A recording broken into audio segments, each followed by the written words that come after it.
Amazina yitwa Leya na Musabaga. Majina anaitwa Leya na Musabaga Kajabika. Papa we yitwaga Mahibage. Baba yake alikuwa anaitwa Mahibage. Mama wake yitwa Manebagu. Mama yake anaitwa Manebagu. Yavukiye kuri Kiriba muri Kongo. Amezaliwa Kiriba, Kongo. Mu 1935. Katika mwaka wa 1935. Yarongowe mu mwaka wa 1950. Amefanya ndoa mwaka wa 50 mu itorero rya Sepeza Sepake yo mu Gasenga. Katika kanisa la Sepake Gasenga. Aho ni Uvira. Hapo Uvira. Nagiriwe ubuntu twajanye na konso na mukuru wacu Ruben witavye Imana tujya kureba aho yashingiriwe baduha amateka gatoya naho navukiye kuri Kavimvira twagiye kuhareba. Nimenemeka kwenda na dada yangu konso pamoja na ndugu yangu tukaenda kuangalia mahali mama amefanya harusi na mahali nimezaliwa. Bashakanye na Revera Andrea Kajabika na witavye Imana ariwe data. Ameolewa na Andrea Kajabika ambaye ni baba yangu. Babyaranye abana 11. Wamepata watoto 11. Ababashe kubaho bari barindwi. Wale ambao walikuwa 7. Abane bapfuye bakiri batoya. 4 wamekufa ingali wadogo. Muri bo harimo amahasha impanga. Miongoni mwao mlikuwa mapacha bitaba Imana ambao wakaaga. Habasha gukura barindwi. 7 ndio wamekuwa. Abakobwa 3 n'abahungu 4. Wasichana 3 na wavulana 4. Umuhungu w'imfura yitavye Imana muri 2016 Revera Nyakwigendera Ruben Kajabika ibujumbura. Mzaliwa wa kwanza na yeye amefariki ambaye anaitwa Reverend Kajabika. Niwe wari imfura yacu. Yeye alikuwa mzaliwa wa kwanza wetu. Ubu dusigaye turi abahungu 3 n'abakobwa 3. Tumesalia wavulana 3 na wasichana 3. Umuhungu mukuru sigaye ubu ari muri Amerika ni Azarias. Mkubwa ako Marekani anaitwa Azarias. Umukurikira ni Hosea ari muri Canada. Ufuata ni Hosea ako Canada. Uwabucura ninje mu bahungu n'abakobwa. Mimi ni wa mwisho kati ya wavulana na wasichana. Dufite abakobwa 3. Tuna wasichana 3. Umukuru ni Kesia ari Burundi. Wa kwanza ni Kesia ako Burundi. Umukurikira ni Nahozaneza Console. Wa pili ni Nahozaneza Console. Wa gatatu ni Kereni na wari hano. Wa mwisho ni Kereni yuko hapa. Njewe na Kereni twavukiye Uvira. Mimi na Kereni tumezaliwa Uvira. Igihe bari barahunze Murere. Wakati wamekimbia vita ya Mulele. Nahozaneza yavutse umunsi papa ahunga abagenesi bamwandikiye ngo baramwica avuka ico gihe. Rero mama muhungisha yaraye amubyaye nyuma y'icumweru mu mvura nyinshi cyane amutwikiza urutaro barambuka hakurya muri Nyarusanze bajya mu Burembo bahungishije Nyahoza Konsuyu yari uruhinja.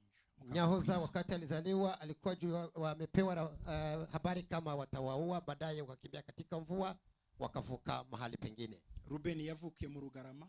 Ruben amezaliwa Rugarama. Naho Azaria na Kesia bavukiye Irukombe. Azaria na Kesia wamezaliwa Rukombe kwibereshi. Konso yavukiye mu Bijombo. Konsole amezaliwa Bijombo. Njewe na Kereni twavukiye Uvira. Mimi na Kereni tumezaliwa Uvira. Uko niko twavutse muri familia. Ni hivyo tulivyozaliwa katika familia. Mama afite ibintu byinshi twamwibukiraho. Mama ana mambo mengi ya ukumbusho. Ku musozi w'idini. Katika mlima wa dini. Yabatijwe mu mwaka wa 48. Amebatizwa katika mwaka wa 48. Papa yabatijwe muri 45. Baba amebatizwa kwa 45. Mama abatizwa muri 48. Mama akabatizwa mwaka wa 48. Bamenyaniye mu Gasenga mama ariho asengera nawe. Wamejuana Kasenga mahali mama alikuwa akiombea. Aho niho babashiye gukorera ubukwe. Ni hapo wamefunga pingo la ndoa. Yari mu Gasenga mu mwaka wa 50 katika mwaka wa 50 na 51 alikuwa Gasenga. Mu itorero bita ngo ni Mission Libre Suédoise. Katika kanisa linaitwa Mission Freedom Mission ya Sweden. Bagize umwaka umwe hitwa Kugatsina. Walifanya mwaka mmoja mahali naitwa Gatsina. Hanyuma barakomeza mu Rugarama muri 52 na 53. Katika mwaka 55 na 53 na 2 wakaenda Rugarama. Baraha 54 kugeza 57 bagira Rukombe. 54 na 55 wakaenda na 7 wakaenda Rukombe. Hagize imyaka 3. Wameishi Rukombe miaka 3. Imana ibwira papa gusubira mu Rugarama. Mungu akamwambia baba kurudi Rugarama. ariko papa ntiyabyumva, lakini baba hakukubali. eza itwara. Mungu akamsababisha kupata ugonjwa. Papa agira igikomere ku kuguru kwe, akapata kidonda kwa mguu. Icyo gikomeri yarinze afagira iyo nkovu, alikufa akiwa na kovu ya kidonda hicho. Barasenga Imana, Imana irambwira ngo niyemera gusubira mu Rugarama kirakira. Bagiye kumuvuza hose, wametamani kumweka katika matibabu, lakini ikiwezekana. Mungu akamwambia ukikubali kurudi Rugarama utapona. Bombi na mama bagiye mu bitaro by'Ikamiduga, mama na baba waenda katika hospitali ya Kamiduga kumuvura icyo gikomere yarafite ku kuguru, kutibu kidonda cha mguu.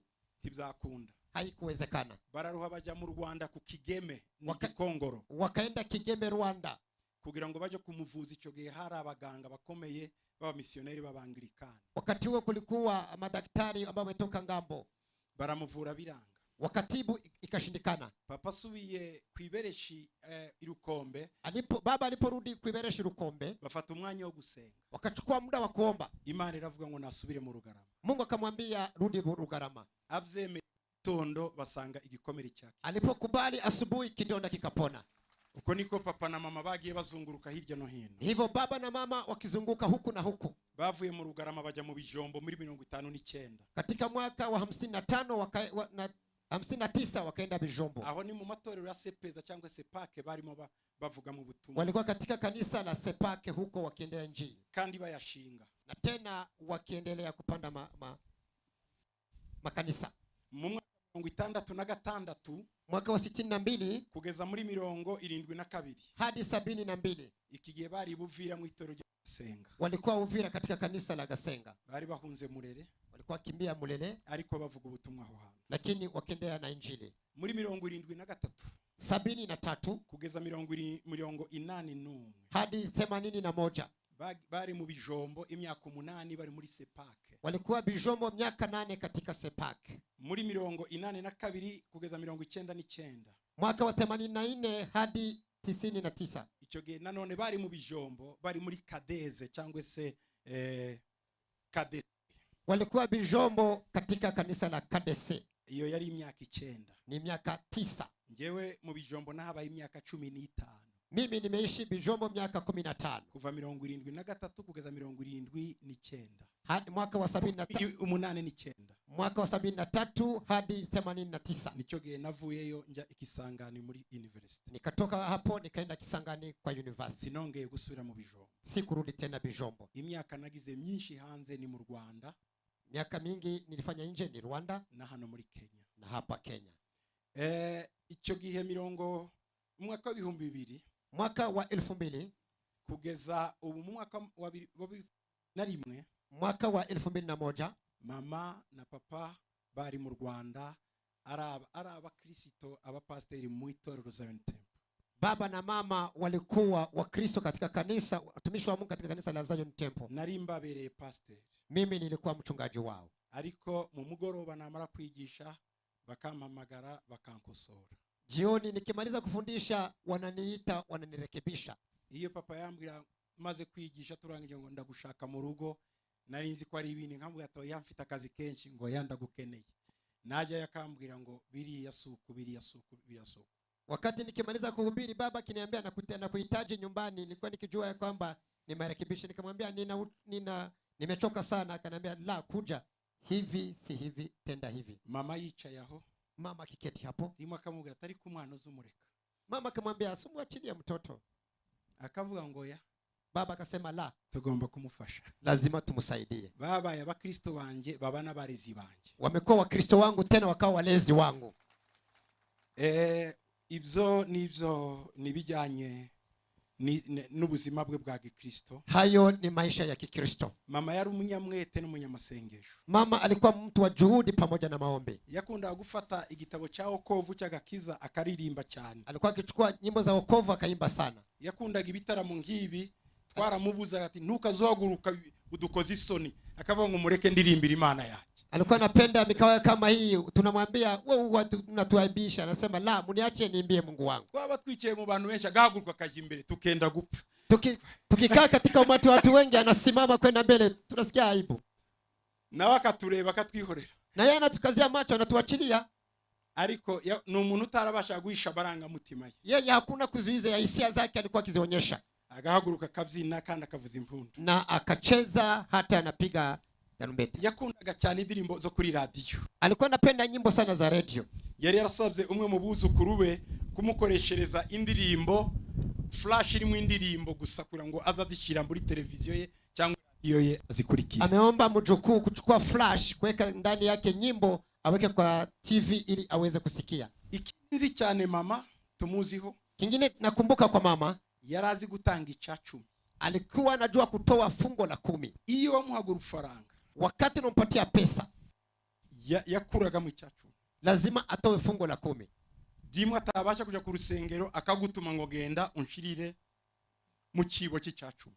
Kama ana uwezo kwenda kanisani, anakutuma nenda uweke sadaka katika fungo la 10 na maturo pamoja na sadaka ya kawaida. Hari abantu ba develops inyigisho zitari zo muri bibihe. Kuna watu wa kwicacumi atarico. Kuna watu wamefanya utafiti wakisema fungo la 10 si vizuri hapa siku hizi.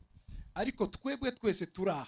Lakini sisi wote tukiwa hapa ni ibyacumi bitumye turiho. Ba data na ba mama bata. Sisi wote ni fungo la 10 ya wazazi ambao wametoa. Nabarimo babyanga babihakana ubu. Na wale ambao wanakataa mama zao na wazazi wao wametoa. Na base pamoja na wababa na bene wao na ndugu zao. Nibyo birimo bibacira imiryango. Hapo sasa inafungulia njia. Muziho kandi gukunda guterana mu nzu y'Imana ku buryo adashobora gusiba gusenga ku cyumweru. Namjua kuja kanisani kila Jumapili. Twari twaramubuje kugenda mu mibyizi. Tulikuwa tumemkataza kwenda katika weekdays. Biramurwaza cyane. Akagonjwa sana. Kuko yari umukecuru. Kwa sababu alikuwa mkongwe. Ariko ashaka kuja kumva miga. Lakini anatamani kusikia mahubiri. Buri cyumweru yaje gusenga. Kila Jumapili lazima aende kanisani. Yari umunyamasengesho. Alikuwa muombezi. Yakunda kwa mubinginzi cyane. Alikuwa katika kundi la intercessor sana. Mwitorero ryacu byazo Ntepi Kigali abantu basenga amasaha 28.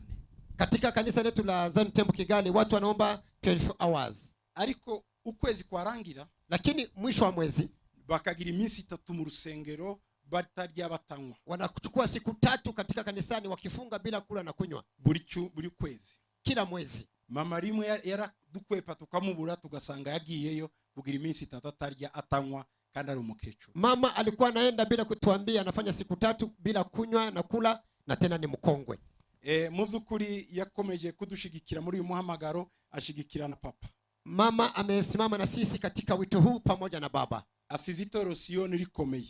Ameacha kanisa la Zion likimarika kuko yansengeraga cyane. Kwa sababu alikuwa akiniombea sana. Papa giye, wakati baba alipohamishwa, naravuze ati ntacyo dufite na mama zakomeza dusengera. Nimesema hajalishi niko na mama atatuombea. None na waragiye. Kwa sasa mama naye naenda. Ni mwebwe mama, ni mwebwe data, muzakomeze munsengera. Ni nyinyi baba na mama muendelee kuniombea. Muzasengera mu muryango wose. Muombee familia nzima. Imana ishimwe. Bwana sifiwe. Ikindi ku musozi w'umuryango, katika mlima wa familia, yakunda kwakira abashitsi.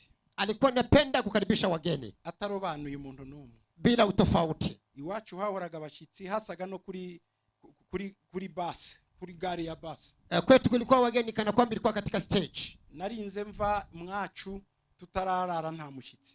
Nimetoka kwetu sijaona siku ambayo tunalala bila mgeni. Kandi bashikaga mu gicuku akabyuka akatsa umuriro akabatekera, bamwe baryaga saa 9 z'ijoro, abandi bakajya saa 6. Hari nubwo yarangizaga abandi bakinjira akongera akabyuka. Sinigeze numva avuga ngo ariko abashitsi. Niba yaranabivuze abivugiye mu cyumba, ariko ntabyo numvishe kuko nararanye nawe na papa kugeza ngeze imyaka 12.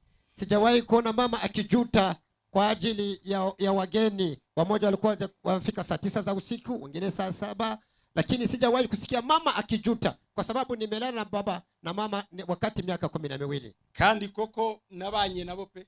Kwa kweli ni hivyo. Babyukaga muri twibature bakanjyana nsinzira. Walikuwa kienda kwa maombi asubuhi wakinichukua nikisinzia. Navuye mu cyumba cyabo ndi umugabo ufite imyaka 13. Nimetoka katika chumba chao nilikuwa na miaka 13. Ndagira ngo mubyumve namwe. Hebu na nyinyi muweze kuelewa. Mama yaguriye abadamu benshi imyenda, ibitenge tutazi umubare. Umuntu yararaga mu rugo wese akaba yamuhaye igitenge. Amafaranga twabahaga yo kurya twasangaga bishwe n'inzara. Nagaruka ati ya mafaranga ari. Bagaseka ngo none se ngo ndi haraye abanda. Abantu se bayabibye. ngo ya none se umuntu aragenda nta faranga nuko twahoraga igihe cyose tubaha amafaranga bayaha abantu. Mama amevika watu wengi wa mama wengi vitenge. Hata wakati nikimpatia pesa nilikuwa nikiwatembelea kutakuwa chakula. Nini pesa ambazo nimewapatia? Eti nimewasaidia watu kwa sababu wamelala kwangu. Yakundaga abuzukuru be cyane. Hata alikuwa anapenda wajukuu sana. Buri muntu wese afite icyo yamuhaye. Kila yote ana jambo ambaye amempatia. Kini mu muryango yakomeje gutanga imisanzu. Zanu batabatanga imisanzu ngo abasinga batanze imisanzu. Nukuri nje ntayo nkunda gutanga cyane kuko simba mpari ariko mama yarayitangaga. Katika michango yatangaga imisanzu y'umuryango nje ntabyo narishoboye cyane. Atari uko byanze mu byumve ariko kubera ibintu byinshi. Kwa sababu ya mambo mengi sikuwa napata muda wa michango, lakini mama alikuwa akipeana michango ya familia kila wakati. Yatasha amakwe menshi n'ibiriyo byinshi. Ameenda kwa harusi nyingi hata vilio nyingi. Naza kumva nka buri modoka mushoferi ngo bagiye mu kiriyo. Ese ahora mu biriyo. Igihe cyose yabaga mu biriyo yava mu kiriyo ngo hari ubukwe, yava mu bukwe ngo hari umunyabijombo waje nagiye kumuramutsa. Ibintu nk'ibyo nibyo yabagamo imodoka ndarwanda hebo. Donc nibwo bwari ubuzima bwe. Maisha yake wakati nilikuwa natafuta gari limechukuliwa na mama, ameenda kilio, ameenda harusi, ameenda kutembelea watu. Kwa hiyo maisha yake ilikuwa ni maisha ya kutembelea watu. Iyo yafataga abana bacu akabaha amafaranga bakaja kwiga hanze. Alikuwa anachukua pesa anawapatia watoto wetu wanaenda kusoma nje. Amafaranga make babonaga yayigishaga mwabana minervare abonzi nabo ntazi. Nasanga abantu benshi bicaye mu nzu bamuhamagara kaga nkava uyu nuwahe nawe ngo numuturanyaho. Donc abo bose abafasha biga amashuri abonzi nabo ntazi. Amewasaidia watu wengi kusoma, kuwalipia school fees, wale najua na wale wengine si wajui. Yaguriraga abantu ibikoresho by'ishuri. Alikuwa anunulia vifaa vya shule. Ariko cyane cyane lakini zaidi ya hayo yibutsaga abana gukora za devoir imikoro yabo ngo wakoze devoir. Alikuwa akimusha watoto, je, mmefanya homework? Uri ari umukecuru rwose aragiye ariko yakoze ibintu byiza. Ameenda lakini ametenda mambo mazuri. Ikindi ku musozi w'ubucuruzi, katika mlima wa biashara, mama yari umucuruzi. Mama alikuwa mfanya biashara. Yabashiye kudufasha mu kuturihira za minervare n'ibindi. Ametusaidia kutulipia school fees na mengineyo. Yagiye Buvira kuzana petrole akayicuruza mu bijombo mu Gatanu. Alikuwa yenda Buvira kununua mafuta ya taa akauza katika sokoni huko Bijombo. Mu byukuri yarakoze cyane, yari umucuruzi. Kwa kweli mama alikuwa mfanya biashara. Amasukari, ibitoro, ikibintu nk'ibyo. Sukari na mafuta ya taa na mengineyo. Kugira ngo tubashe kwiga, papa yakoraga umurimo w'Imana agenda ariko mama nawe akatwitaho mu rugo. Baba alikuwa akifanya kazi ya injili lakini mama atujali kutulipia school fees. Kini namwigiyeho kubika no kubikuza, saving investment. Nimemwiga saving na investment. Yagiraga ahantu amafaranga. Kulikuwa mahali alikuwa akificha pesa. Alafite umwiko akagira n'ahandi ha. Alikuwa na mahali alikuwa akiweka pesa.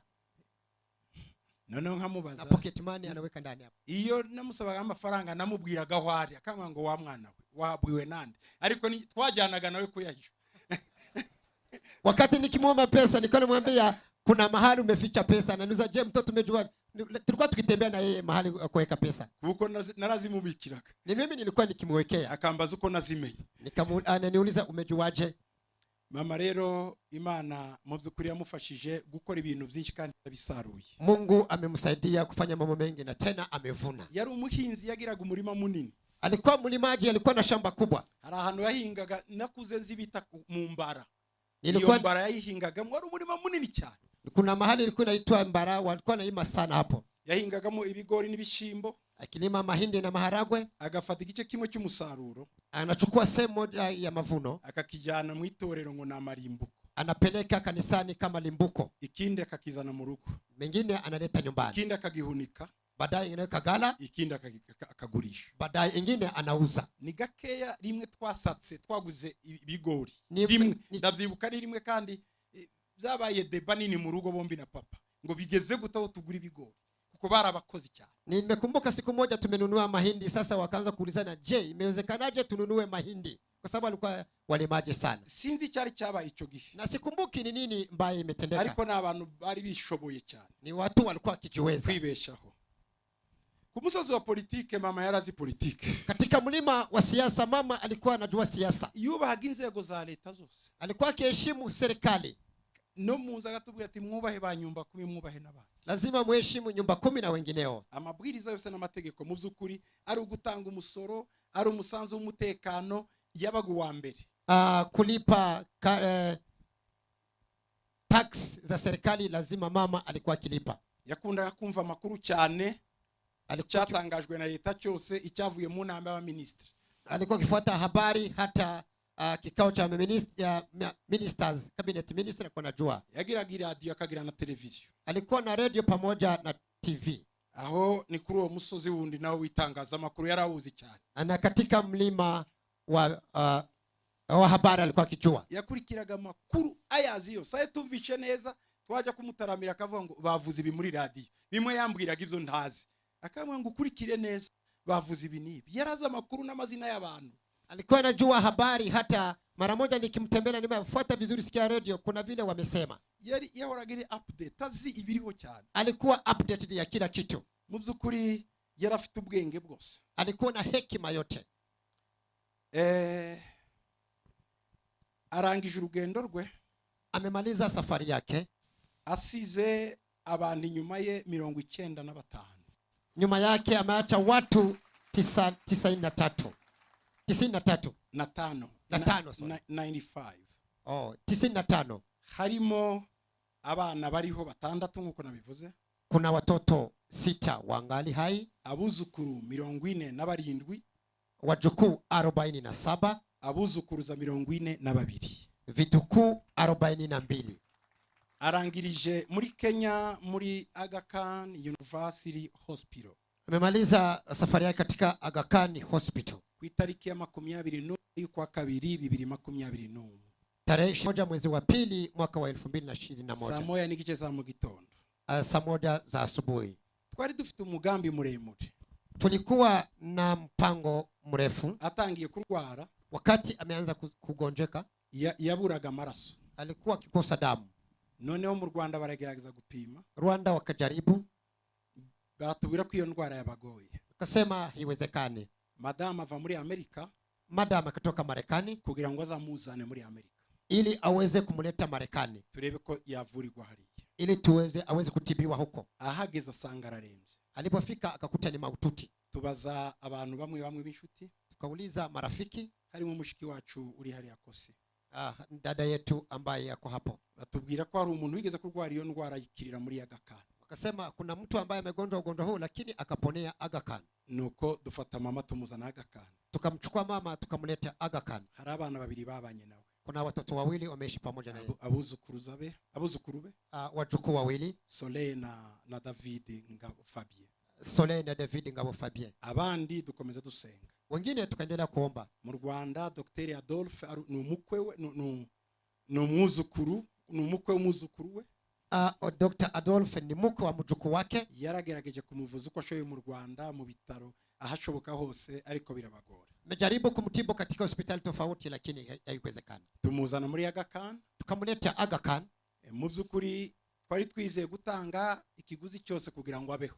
Tulikuwa tukijua kama tutapea na gharama yote ili aweze kuishi. Agize nk'amezi 2 hafi. Ni inachukua kama miezi 2. Muraizi Aga Khan irahenda. Mnajua Aga Khan vile wako expensive. Igitanda gusa n'amadawa utavuzemo abadokteri twarisha ibihumbi 30 z'amadolari. Kitanda pamoja na dawa tumelipa $30,000 bila dawa. Kuko imiti imwe yavaga iyo twari turi muri Canada no muri Amerika. Kuna dawa zile zimetoka ngambo Canada na American. Batoye iyo ndwara hano. Wamepata ugonjwa hapa. Bamenye iyo ndwara. Walipogundua ugonjwa huo, bakoresha imiti umubiri we wanga kuyakira. Wakatumia dawa lakini mwili wake hukupokea. Basanga imiti gezweho iri muri Amerika no muri Canada. Wakaona dawa ambayo ziko katika top ambazo zinaweza kumtibu Marekani na Canada. Mukanya gati iyo miti yari igeze hano. Dakika chache dawa zilikuwa zimefika. Baramuvura. Wakamtibu. Abaganga barahura bakomeye muri Aga Khan. Madaktari wa Aga Khan wakafanya kikao. Basanga iyo ndwara iyo gukama amaraso ngo ari pre-cancer. Donc imbanziriza ya cancer. Ariko itaraba cancer. Wakakuta dawa hiyo ni kama No, iyo ndwara. Ugonjwa huo ilikuwa kama kuanzilisha kwa kansa. Ariko itaraba cancer. Ilikuwa bado haijakuwa kansa. Umuganga ukomeye aravuga ngo kugira ngo iyi ndwara tuyikize tugomba kuivura nka kanseri dukeneye umuti runaka uwo muti uraboneka. Daktari ambaye ana ujuzi akasema tunaweza kutibu tukifuata kama kansa, natamani dawa hii na dawa hiyo imepatikana. Bamukojemo uwo muti, walipoweka dawa hiyo noneho araremba cyane, baadaye akaingia maututi. Baratubwira ngo umubiri wananiwe, wakatuambia ya kwamba mwili umechoka. Icyo gihe twari tumaze kubibona na sisi tulikuwa tumeona kwatangiye kugenda, ona kwamba ana uzoefu. Turaganira nawe kuri video, tukazungumza kwa video n'abana muri Amerika na watoto Marekani. Nuko mbwira bashiki banje ati mugende vuba vuba. Nikaambia dada zangu nendeni kwa haraka, kuko narinzi ko agiye kugenda ariko atagenda hatagize abana be bamusezera. Nilikuwa nikijua kama anataka kwenda lakini lazima watoto wake wamuage. Uko niko baje, ni hivyo walikuja. Haje abakobwa babiri, Keren na Konso. Konso na Keren wamekuja. Bahageze kuwa gatandatu, walipofika Jumamosi birigwa na ku cyumweru, Jumapili wakashinda baraganira, wakazungumza no mwijoro na usiku. Mu gitondo ku cyumweru, asubuhi alfajiri, abaganga baraza baramuvura, madaktari wakamtibu. Jumapili baraganira, wakazungumza. Tureka nsinzire gato, acha nisinzie kidogo. Nuko yasinziriye, ni hivyo amelala. Turashima Imana ko, tunashukuru Mungu yasinziriye neza, amelala vizuri. Iyo biza kuba abantu kugira uko bashoboye ngo abeho tuba twamuzanye, ariko Imana yamutwaye. Kama ningekuwa ni uwezo wa wanadamu tungejaribu, lakini Mungu amemchukua. Imana ibamu.